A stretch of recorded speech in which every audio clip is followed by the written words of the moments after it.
আসসালামু আলাইকুম HSC 25 batch. আজকের ক্লাসে আমরা আলোচনা করব আমাদের ইতিহাস দ্বিতীয় পত্র যে পঞ্চম অধ্যায়টা আছে সেখানে হিটলার ও মুসোলিনির উত্থান এবং দ্বিতীয় বিশ্বযুদ্ধের যে একটা ক্ষেত্র তৈরি হওয়া, এই অধ্যায় থেকে যে এমসিকিউ গুলো বিগত বছরে এসেছে এবং এই বছরে এগুলো লেজ হয়ে কি কি আসতে পারে তা নিয়ে কথাবার্তা বলবো। তাহলে দেখো, আমরা সবাই জানি যে প্রথম বিশ্বযুদ্ধ যে হয়েছিল তারপর একটা চুক্তি হয়েছিল। সেই চুক্তির নামটা কি? ভার্সাই চুক্তি। সেটা কি ফ্রান্সের প্যারিসের একটা উপশহর ভার্সাই নগরীতে হয়েছিল। এন্ড এই চুক্তিতে সমস্ত দায় দায়িত্ব সবকিছু দিয়ে দেওয়া হয়েছিল কার উপরে? জার্মানির উপরে, যে সব দোষ জার্মানির। ঠিক আছে, এইগুলো দেওয়ার পরে হিটলার তার উত্থান হয়, সে নাজি পার্টিটা গঠন করে। এন্ড ওইদিকে ইতালিতে একটা নতুন ফ্যাসিস্ট তৈরি হয়। তার নাম কি? তার নাম ছিল হচ্ছে তোমার মুসোলিনি। সেই মুসোলিনি এবং হিটলার এই দুজনের যে বেপরোয়া ভাব এবং তাদের যে আসলে ক্ষোভ আমাদের যে অন্য একটা পার্টি ছিল তাদের উপর, এবং এইখান থেকে কিভাবে দ্বিতীয় বিশ্বযুদ্ধের উত্থান হয় সেগুলো আমরা আজকে এমসিকিউ দেখবো। আসো, এখানে দেখো যে হিটলার কোন দেশের অধিবাসী ছিলেন, এটা কিন্তু আমরা অনেকেই দেখার পরে একদম লাফায় লাফায় জার্মানিতে অ্যান্সার করবো, কিন্তু আসলে এটার অ্যান্সার কি হবে? এটা হবে অস্ট্রিয়া। হিটলার কিন্তু বাইবর্ন একজন অস্ট্রিয়ান ছিলেন। তারপর দেখেন এখানে যে হিটলারের উত্থানের কারণ কি ছিল। হিটলারের উত্থানের কারণ যদি আমরা দেখি, এখানে জার্মানির উপর আর্থিক শর্তারোপ, হ্যাঁ জার্মানির উপর প্রচুর আর্থিক শর্তারোপ দেওয়া হয়েছিল। জার্মানি অস্ত্র বেশি ছিল না এমন কিছু না। এন্ড ভার্সাই চুক্তি, একটু বললাম যে ভার্সাই চুক্তিতে কিন্তু সমস্ত দায় দায়িত্ব কি জার্মানির উপর দেওয়া হয়েছিল। জার্মানি কিন্তু প্রচুর পরিমাণ আর্থিক শর্তারোপ দেওয়া হয়েছিল। তাদের আর্মিতে 2 লক্ষের বেশি মেম্বার থাকতে পারবে না, তারা নেভি বড় করতে পারবে না, তাদের এই অঞ্চল দিয়ে দিতে হবে, ওই অঞ্চল দিয়ে দিতে হবে, এইভাবে কিন্তু প্রচুর শর্ত দেওয়ার কারণে তাদের মধ্যে কিন্তু একটা ক্ষোভ তৈরি হয়েছিল। তারপর দেখো এখানে যে অধ্যাপক আসওয়াদ সুলতানার মধ্যে ছাত্রদের আকর্ষণ ও আনুগত্য অর্জনের ক্ষমতা ছিল। তার বক্তব্য ছাত্রদের অভিভূত করত। তিনি মানুষের মাঝে কথা বলতে গিয়ে আবেগের স্রোতে ভাসিয়ে দিতে পারতেন। অধ্যাপক আসওয়াদ সুলতানার সাথে ইউরোপের কোন দেশের প্রধানের সাদৃশ্য রয়েছে? এখানে যদি আমরা দেখি, আসলে দেখো এখানে আমরা কি দেখবো, এখানে মোটামুটি তোমার রুজভেল্ট তো হবে না, ঠিক আছে, সে কিন্তু ইউরোপিয়ান না। সো এখানে তিনটা দেখি আমরা, লেনিন, মুসোলিনি, হিটলার। লেনিন তো রাশিয়ান, সো ইউনিও বাদ। এখানে মুসোলিনি বা হিটলার দুজনের একজন হবে, আমরা বুঝতে পারছি। সো এখানে হবে কি? হিটলার। হিটলার কিন্তু এটা করতে পারতেন প্রচুর পরিমাণে, তার বক্তব্য কিন্তু মানুষ প্রচুর শুনতো একদম বিমোহিত হয়ে। তুমি চাইলে এই জিনিসটা তুমি সার্চ করে ইউটিউবে দেখতে পারো তার একটা বক্তব্য। উক্ত নেতার মধ্যে যেসব বৈশিষ্ট্য পরিলক্ষিত হয় সেগুলো কি? দেখো এখানে আমাদের অপশনস আছে সীমাহীন ধৈর্য, হ্যাঁ হিটলারের আসলেই সীমাহীন ধৈর্য ছিল। আপন করে নেওয়ার ক্ষমতা, হ্যাঁ হিটলারের মধ্যে এটাও ছিল।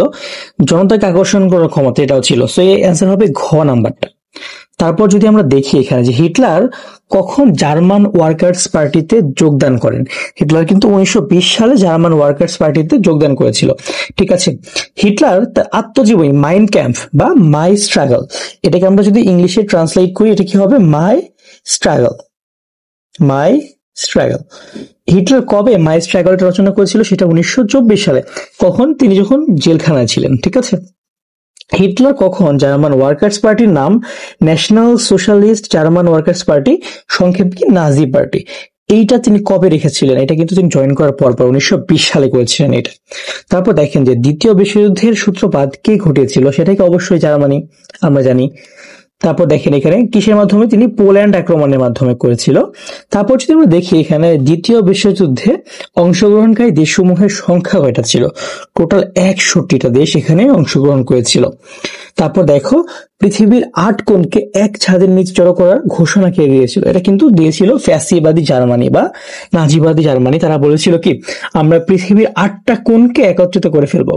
তারপর দেখো এখানে যে হিটলার ও মুসোলিনি কত সালে অক্ষশক্তি চুক্তি স্বাক্ষর করেন? এটা করেছিল তারা কবে? 1936 সালে।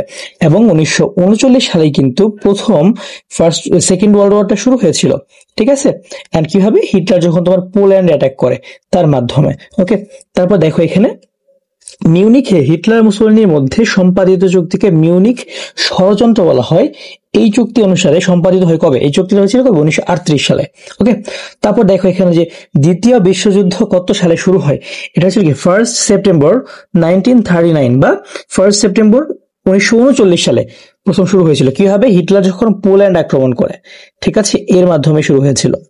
তারপর দেখেন এখানে দ্বিতীয় বিশ্বযুদ্ধ কত বছর স্থায়ী ছিল? এটা কি 5 বছর টোটাল। 1939 থেকে 1944 সাল পর্যন্ত ছিল।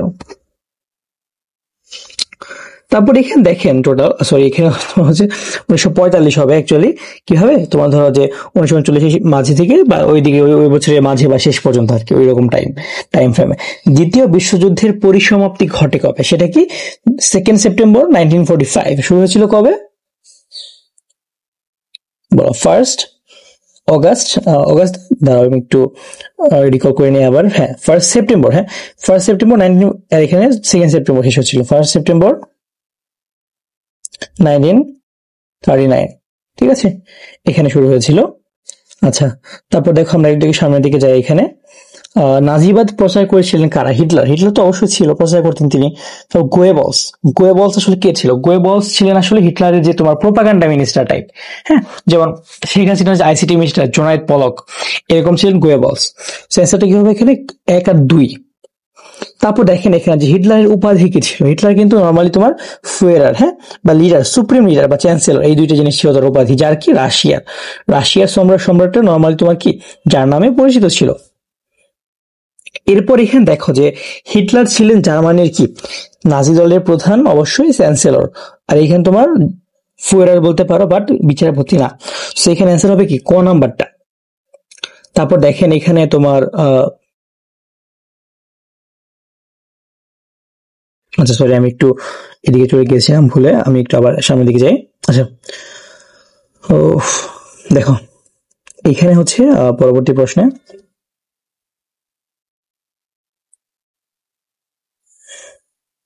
আচ্ছা আরেকটু সরি।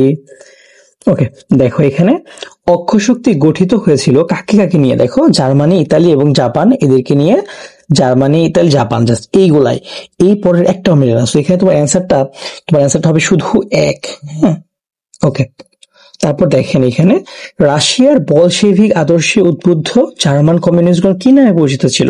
তারা ছিল মেইনলি তোমার স্পার্টামাস। আচ্ছা দাঁড়াও, এটা কি বললাম আমি?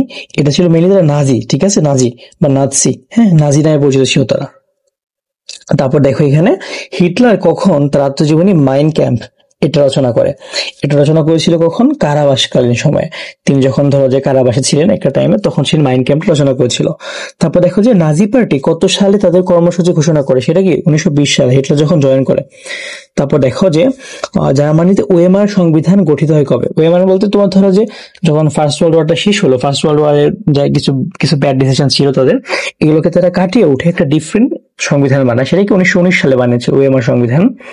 তারপর দেখো এখানে নাজি দলের একটা অন্যতম প্রধান বৈশিষ্ট্য হিসেবে কোনটিকে বলা যায়? সেটা তারা কি করতো? সহাবস্থান নীতি না জাতীয় উন্নতি? হ্যাঁ, বৈষম্য, বর্ণ বৈষম্য না সমাজতন্ত্র? তারা কি মেইনলি জাতীয় উন্নতি হিসেবে তারা কাজ করতে চেয়েছিল। তারপর দেখো যে ইতালিতে কার নেতৃত্বে ফ্যাসিবাদের উত্থান ঘটে? আমরা সবাই জানি এটা কে ছিল? মুসোলিনির নেতৃত্বে। তারপর দেখো যে ইংরেজিতে গ্রেট ওয়ার নামে কোন, গ্রেট ওয়ার কিন্তু সেকেন্ড ওয়ার্ল্ড ওয়ার না, গ্রেট ওয়ার কিন্তু ফার্স্ট ওয়ার্ল্ড ওয়ার, ঠিক আছে, এটা জানতে হবে যে ফার্স্ট ওয়ার্ল্ড ওয়ারই কিন্তু গ্রেট ওয়ার নামে পরিচিত, নট সেকেন্ড ওয়ার্ল্ড ওয়ার। এটা হচ্ছে অনেক জায়গায় ভুল দেওয়া থাকে, ইভেন অনেক টিচার এটাকে ভুল করে ফেলে, হ্যাঁ, সো এটা একটু খেয়াল করবা তোমরা। ওকে, তারপর দেখো এখানে পরবর্তী যে প্রশ্নটা আছে সেখানে তোমার জাপান পার্ল হারবার কবে অ্যাটাক করে? সেটা হচ্ছে তোমার 7 ডিসেম্বর 1941, 7 ডিসেম্বর 1941। এই ঘটনার পরিপ্রেক্ষিতে কিন্তু ইউএসএ মুভ করে এই তোমার যে এই ওয়ার্ল্ড ওয়ারটাতে। এন্ড তোমার জাপানে যে তোমার হিরোশিমা এবং নাগাসাকিতে, হ্যাঁ, হিরোশিমা এবং নাগাসাকিতে যে তোমার অ্যাটম বোমা ফেলা হয়, এগুলা কিন্তু এই কারণেই মেইনলি এই পার্ল হারবারের একটা তোমার ধরো যে একটা রিভেঞ্জ বলে তারা চালিয়ে দেয়, বাট আরো বেশ কিছু কারণ ছিল, হ্যাঁ। তারপর দেখো এখানে যে এমসিকিউ পরবর্তীটা যে দ্বিতীয় বিশ্বযুদ্ধের সময়কাল কোনটি? এটা কি 1939 থেকে 1945? একটু দেখিয়ে দিলাম তোমাকে, 1 সেপ্টেম্বর থেকে 2 সেপ্টেম্বর।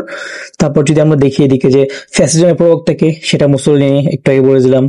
মুসোলিনি মেইনলি ফ্যাসিজমটাকে বানিয়েছিলেন, নট আমাদের আপা। হিটলার তার সেনাবাহিনীকে কত ডিভিশনে উন্নীত করার প্ল্যান করেছিল? তিনি মেইনলি চেয়েছিলেন যে 35 ডিভিশনে ভাগ করে ফেলবে তার সেনাবাহিনীকে, ঠিক আছে।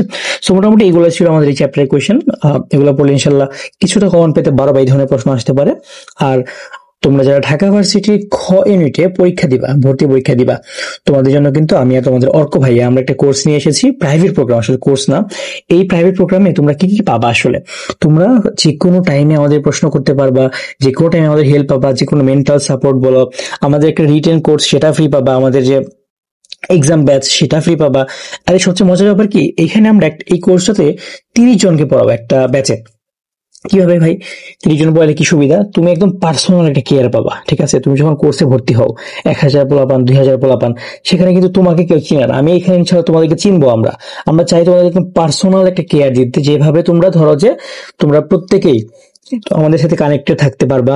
যে কোনো টাইমে ধরো তোমার একটা জিনিসে প্রবলেম হচ্ছে, তুমি কিন্তু অন্য কোথাও পার্সোনালি এটা জিজ্ঞাসা করতে পারবা না। ঠিক আছে, আমাদের এখানে 24 ঘন্টা ইনশাল্লাহ তুমি হেল্পটা পাবা। ঠিক আছে, এটা মোর লাইক তোমার ধরো যে একটা এআই। ঠিক আছে, অন্বেষণ এআই আমরা। ঠিক আছে, তোমাকে আমরা যে কোনো টাইমে যে কোনো প্রশ্নের একটা হেল্প করতেছি আমরা। ঠিক আছে, সো এটাই। ধন্যবাদ সবাইকে ক্লাসটা করার জন্য। আমাদের ক্লাস ভালো লাগলে অবশ্যই তুমি আমাদের কোর্সে এনরোল হতে পারো। আর এখানে মনে হতে পারে কোর্স ফি একটু বেশি, বাট তুমি একটা ঢাবিয়ান ভাইয়ের কাছে একদম প্রাইভেট পড়তেছো বলতে পারো। ঠিক আছে, সো তুমি 5 মাস বা 4 মাসের জন্য 8000 টাকা, this is not that much. Okay, so সবাই ভালো থাকো, আল্লাহ হাফিজ।